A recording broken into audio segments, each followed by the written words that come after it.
और पूरे पाकिस्तान में कश्मीरी भाइयों और बहनों के हक़ में रैलियां निकाली जा रही हैं, मगर 5 अगस्त 2019 को मोदी सरकार ने वहाँ पर जो जुल्म का बाज़ार मज़ीद गर्म किया और जुल्म की इंतहा कर दी, ज़्यादती की इंतहा कर दी। 70 साल से ज़ायद गुज़र चुके हैं। कश्मीर की वादी में हज़ारों कश्मीरी बुज़ुर्गों, भाइयों और बहनों का खून से वो वादी सुर्ख हो चुकी है। बदकिस्मती से मौजूदा हुकूमत ने न सिर्फ इस गासबाना इक़दाम जो मोदी सरकार ने उठाया पुरअसरार ख़ामोशी इख्तियार की रखी, बल्कि कश्मीर कॉज़ को आगे बढ़ाने में बुरी तरह नाकाम हुए। OIC से कश्मीर की इंडोर्समेंट ना ले सके। इस्लामाबाद में जब पिछले महीनों इजलास हुआ, वहाँ पर फ़लस्तीन की तो बात की गई, कश्मीर की बात ना की गई। और कश्मीरी बुज़ुर्गों, भाइयों और बहनों का दिल पाकिस्तान के साथ धड़कता है। हम अपने कश्मीरी भाइयों और बहनों को यकीन दिलाना चाहते हैं कि हक़ खुद इरादियत मिलने तक पाकिस्तान का बच्चा बच्चा उनके साथ खड़ा है और उनके साथ खड़ा रहेगा।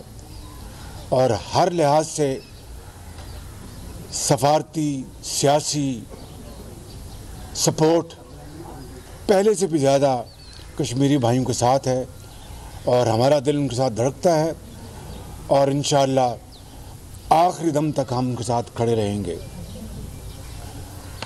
हालिया दिनों में दहशतगर्दी ने फिर सर उठाया है और लाहौर, इस्लामाबाद, पेशावर, बलूचिस्तान में पे दर पे दहशतगर्दी के हमले हुए हैं।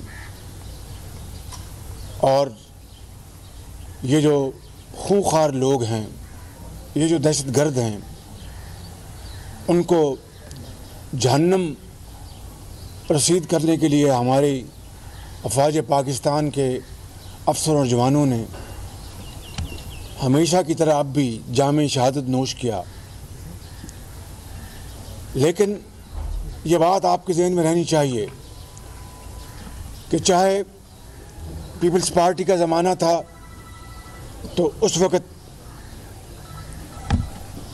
ज़रब मोमिन का आगाज़ हुआ। जब मियाँ नवाज शरीफ का दौर आया तो ज़रब अज़ब और रद्दुल फ़साद के ऑपरेशन हुए और इस मुल्क के अंदर दहशतगर्दी का तकरीबन ख़ात्मा हो चुका था।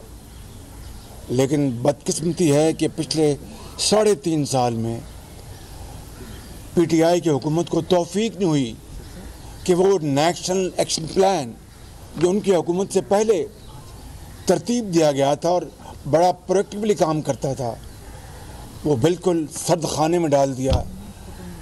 और फिर बाकी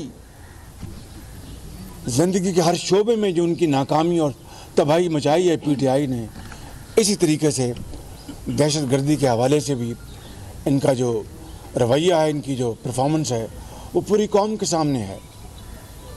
आज बेरोज़गारी, गुर्बत और महंगाई ने हर जगह बसेरे डेरे डाल रखे हैं।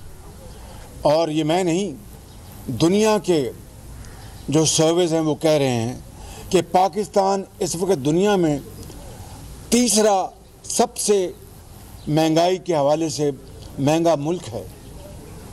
गरीब आदमी एक वक्त की रोटी को तरस गया है, ज़िंदगी उनके ऊपर तंग है और एक बीमार माँ के लिए, उनके बच्चों के लिए दवाई हासिल करना महाल हो चुका है।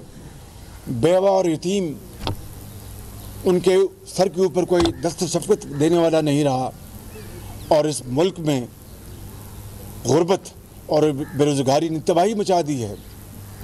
आज आप देखें, लोग हाथ उठा के आसमानों की तरफ देखते हैं और दिन रात दुआ करते हैं कि कब इस पाकिस्तान की नाकाम तरीन, करप्ट, इनएफिशिएंट और ना तजुर्बाकार हुकूमत से जान छूटेगी, जो दिन रात झूठ बोलते हैं, कौम को धोखा देते रहते हैं, यू टर्न मारते हैं और सारा इनका ज़ोर मुखालफिन के ऊपर है। सारा इनकी कुव्वत मुखालफिन को गालियां देने के सिवा और उनको आवाम के सामने उनको यानी बुरा भला कहने के अलावा इनके पास और कोई चीज़ नहीं है। अगर यही तवानाई, यही वक्त का आधा हिस्सा ये अगर मुल्क की खिदमत के लिए वक्फ करते तो पाकिस्तान आज इस तबाही का शिकार ना होता। 74 साल में देखती आंख ने इस तरह का तबाही का मंजर पहले कभी नहीं देखा। आज जिस तरह मैंने अर्ज़ की कि जनाब साबिक़ सदर आसिफ अली ज़रदारी साहब और जनाब बिलावल भुट्टो साहब तशरीफ़ लाए, हमने इनको और मेरी भतीजी मरियम नवाज़ शरीफ, ख्वाजा साद रफ़ीक साहब, हमजा शहबाज शरीफ और मरियम औरंगज़ेब साहिबा ने, हम सब ने इनको दिल की अथाह गहराइयों से खुशामदीद कहा है। और आज हमने इस वक्त पाकिस्तान की जो सूरत गरी है, चाहे वो माशी तबाही है, चाहे वो IMF के हवाले से मज़ीद जो कर्ज़े लिए गए हैं और पाकिस्तान के बच्चे बच्चे को उन कर्ज़ों में जकड़ दिया गया है और कर्ज़े दिन रात, इसके अलावा कोई और बात सुनने को नहीं मिलती। आप सुन रहे हैं कि जनाब चीन तशरीफ़ ले गए हैं, वहाँ से भी कर्ज़े लेने हैं। मैं आपको ख़ुद नुमाई में जाए बग़ैर सिर्फ ये कहना चाहता हूँ कि नवाज़ शरीफ के दौर में भी कर्ज़े लिए गए, मगर जो कुछ तरक्की के हवाले से, खुशहाली के हवाले से जो कुछ हुआ उनके दौर में, वो आपके सामने है। और PTI इमरान नियाज़ी के दौर में जो कर्ज़े लेने की इंतहा हो गई, इन 3.5 सालों में जो कर्ज़े लिए गए उसकी कोई नज़ीर नहीं मिलती। खरबों रुपए के कर्ज़े ले लिए, कहीं नई एक ईंट आपको देखने को नहीं मिलती। हाँ, तख्तियाँ आपको नवाज़ शरीफ की लगाई हुई, उनके जो प्रोजेक्ट्स जो इनाग्रेट हुए उनके ऊपर तख्तियाँ आपको दिन रात ही लगा रहे हैं बग़ैर किसी शर्म के। कोई इनको शर्म नहीं इस बात की, मगर वो डटाई के साथ कर रहे हैं। मगर पाकिस्तानी कौम का क्या सवारा, खुशहाली तरक्की के हवाले से क्या किया, आज हर तरफ तबाही और बर्बादी के सिवा और कुछ हमें नज़र नहीं आता।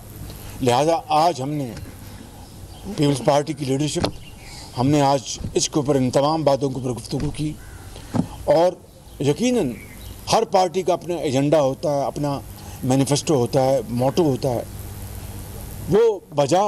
लेकिन जब कौमों की ज़िंदगी में ऐसी मुश्किल आन पड़े और ऐसी बदतरीन सूरत हाल से कोई कौम दो चार हो जाए, जबकि पूरी कौम दुखी है और खुदा से फजर में, तहज्जुद में, इशा में दुआ करती है कि हमें इस जालिम, करप्ट, इनएफिशिएंट हुकूमत से निजात दिलाए, तो उस सूरत को सामने रख के हमने आज बड़ी तफसील से गुफ्तगू की है कि अगर हमने आवाम की जो इस वक्त मंशा है, वो आवाम की मंशा आज उनके माथे पे लिखी है।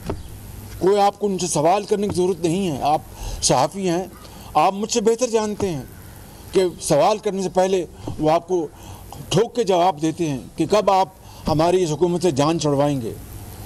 तो अगर हमने आज बतौर सियासी पार्टीज़ के, सियासी लीडर्स के, सियासी कारकुनों के, अगर हमने अपना जो रिस्पॉन्सिबल रोल अदा ना किया, ज़िम्मेदारी अदा ना की बतौर एक पाकिस्तानी के, बतौर एक सियासतदान के, तो फिर हमें आने वाली नस्लें न सिर्फ वो माफ़ नहीं करेंगी, जो इस वक्त जो कौम है वो हमें माफ़ नहीं करेगी। इसलिए हमने आज बड़ी तफसील से गुफ्तगू की है और हमने यकीनन इनकी पार्टी की अपनी सोच है, हमारी पार्टीज़ की अपनी सोच है और पॉलिटिकल पार्टीज़ की अपनी सोच है। लेकिन जब मैंने कहा कि इस शदीद क्राइसिस के ज़माने में अगर आज हम इकट्ठे ना हुए और हमने अपने अंदर हम आहंगी पैदा न की और हमने एक एजेंडा के ऊपर इत्तेफाक न किया, तो मैं फिर at the cost of reputation कहूँगा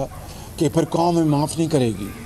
इसलिए हमने ये इत्तेफाक पाया कि हमें इस गवर्नमेंट से मुल्क को छुटकारा हासिल करवाने के लिए, आवाम के दुखों को ख़त्म करने के लिए, गुर्बत, बेरोज़गारी और महंगाई उससे आवाम को बचाने के लिए, यतीम और बेवा के सरों पर दस्ते शफ़क़त रखने के लिए हमने आज तफसील से गुफ्तगू की और इसमें कोई दो राय नहीं कि हमें तमाम आइनी, कानूनी और सियासी ऑप्शंस को हमें बिला ताख़ीर हमें उनको इस्तेमाल करना होगा।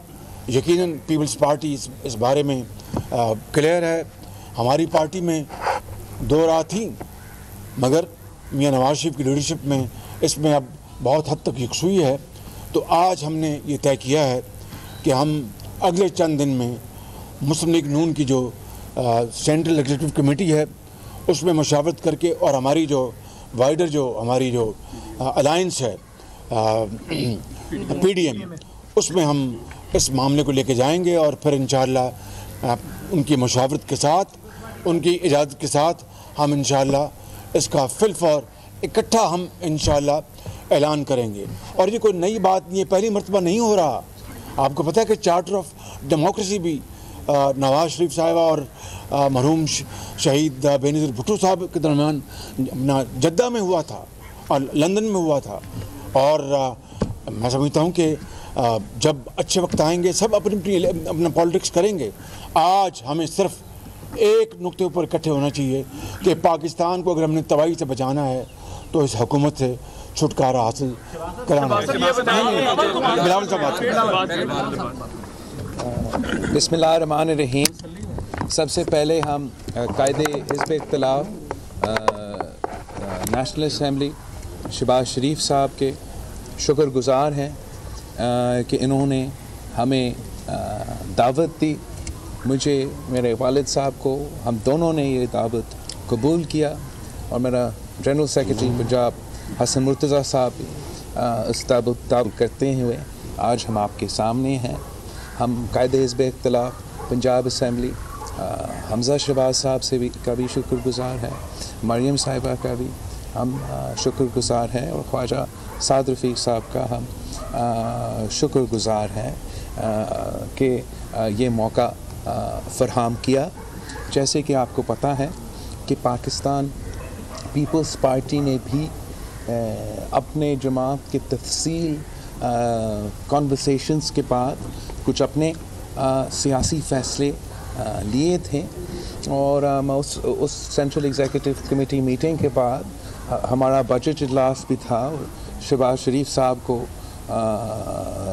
वो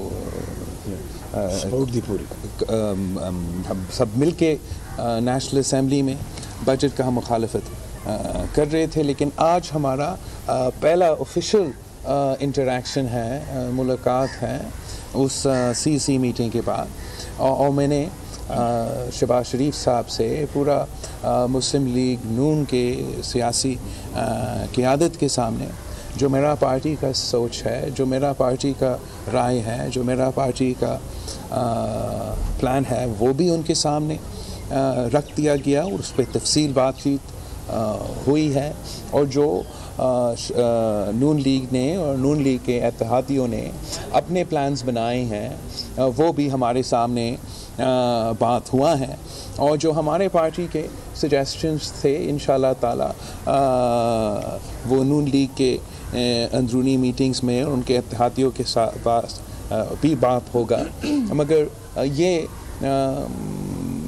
मेरे ख़्याल में फ़ैसला बहुत ज़रूरी था कि जो मुश्किल हालात हैं, जिस मुआशी बहरान से अवाम गुज़र रहे हैं, जिस सतह तक बेरोज़गारी, गुर्बत और महंगाई पहुंच चुका है, आज कश्मीर का सॉलिडारिटी डे है।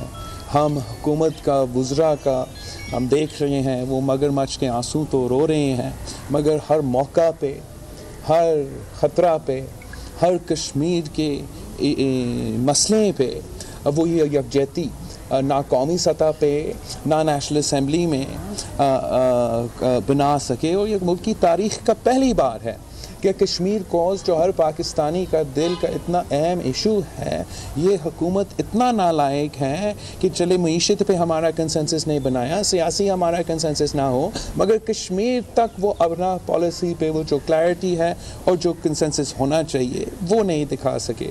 जैसे कायदे हिज़्ब इख्तिलाफ साहब ने कहा, दहशत गर्दी का जो लहर है वो फिर से सामने आ रहा है। जिस तेज़ी से इंसिडेंट्स में इजाफ़ा हो रहा है, जो पिछले कुछ दिनों में बलूचिस्तान से ख़बरें आ रही हैं, ये बहुत कंसर्निंग है। पाकिस्तान पीपल्स पार्टी का बहुत क्लियर स्टांस है जहाँ तक इंतहा पसंदी और दहशत गर्दी की बात है। सियासी सतह पर जो पोलराइजेशन हो चुका है, हुकूमत का किरदार ना लहकी ना अहली अब सब के सामने है।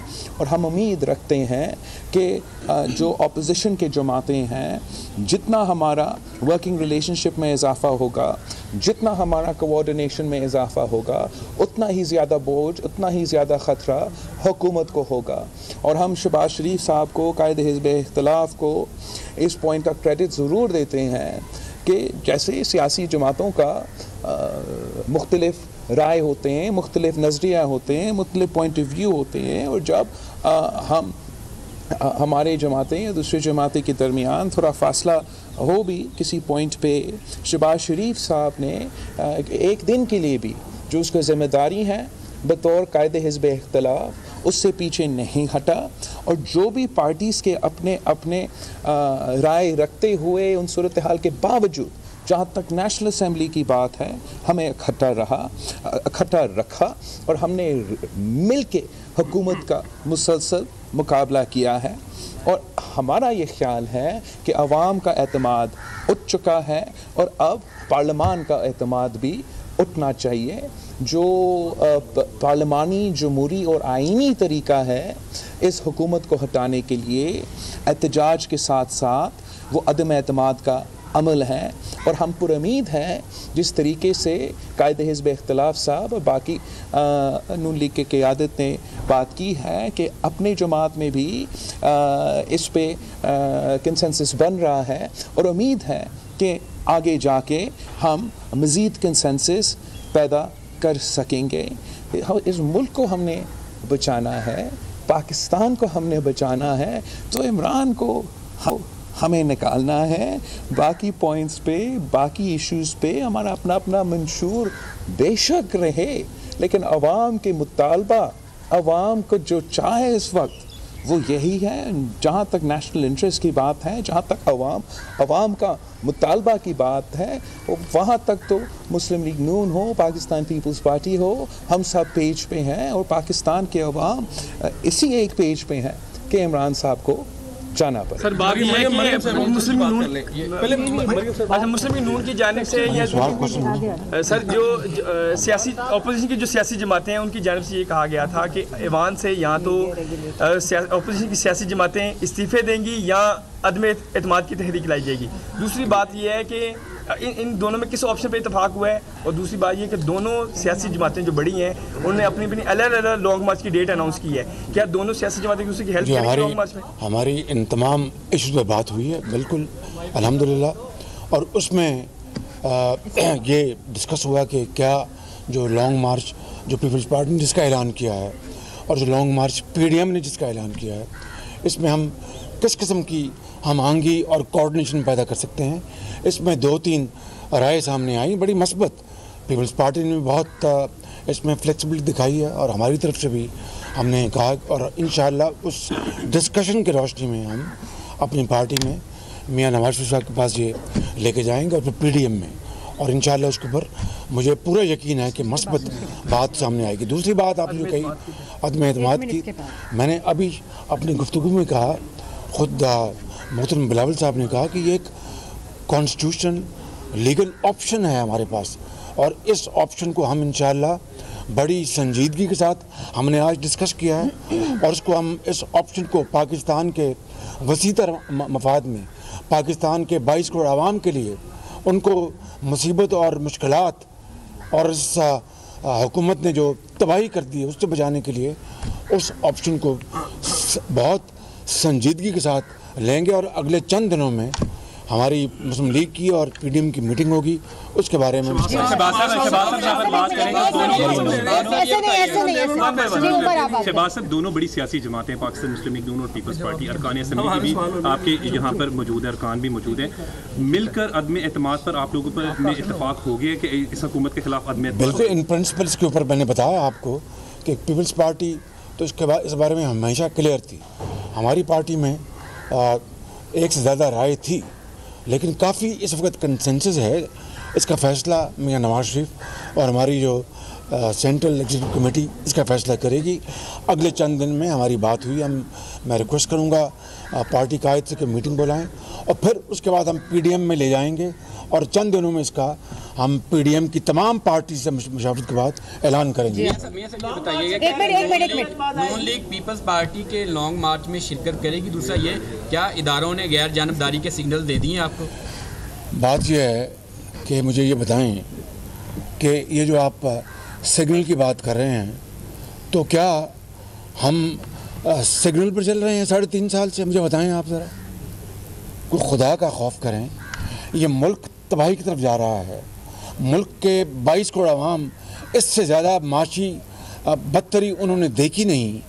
अपने बच्चों का दूध जो है वो उनसे छिन गया है, एक वक्त की रोटी छिन गई है, ज़िंदगी उनके ऊपर तंग है।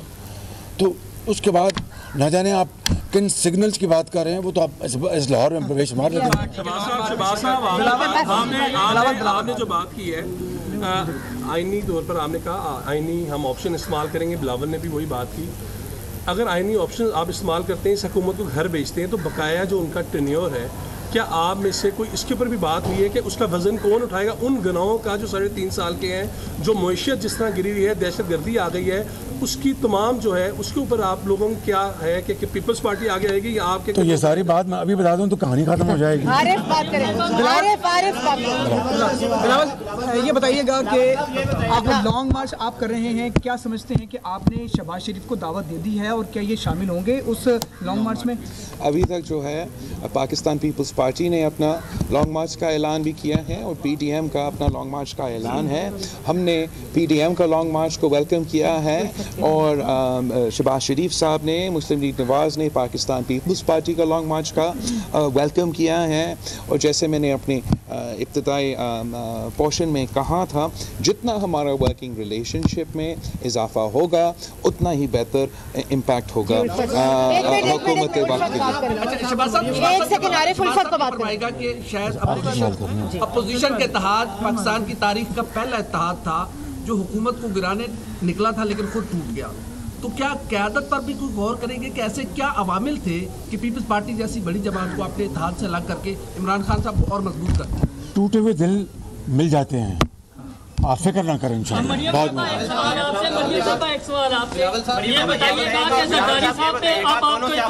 ऐसे नहीं करेगा, ऐसे नहीं। आप दोनों के पॉलिटिकल क्लैशेस थे, बिलावल साहब के भी और आपके क्लैशेस थे पॉलिटिकली, और आप लोग मैं बीच में खड़ा हूँ ना भाई, मैं बीच में खड़ा हूँ, दिल जुड़ गए हैं।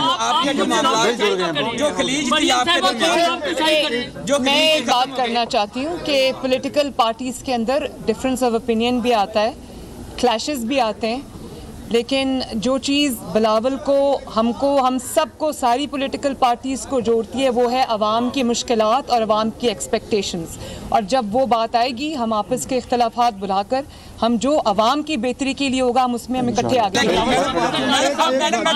सिलेक्टेड कौन है? अब सिलेक्टेड कौन है? आपने ट्वीट किया था बिलावल साहब के लिए, अब बता दें अब सिलेक्टेड कौन है? इंशाअल्लाह ताला जो सिलेक्टेड था वो अब ऑन हिज वे आउट है। इमरान खान को हटाने के लिए हम हर कदम उठाने के लिए तैयार हैं और हम बहुत शुक्रगुजार हैं शहबाज शरीफ साहब के, मरियम शहबाज शरीफ साहिबा के, हमारा माजी का इख्तलाफात के बावजूद ये बड़ा मकसद के लिए हम इकट्ठे हैं और इंशाअल्लाह ताला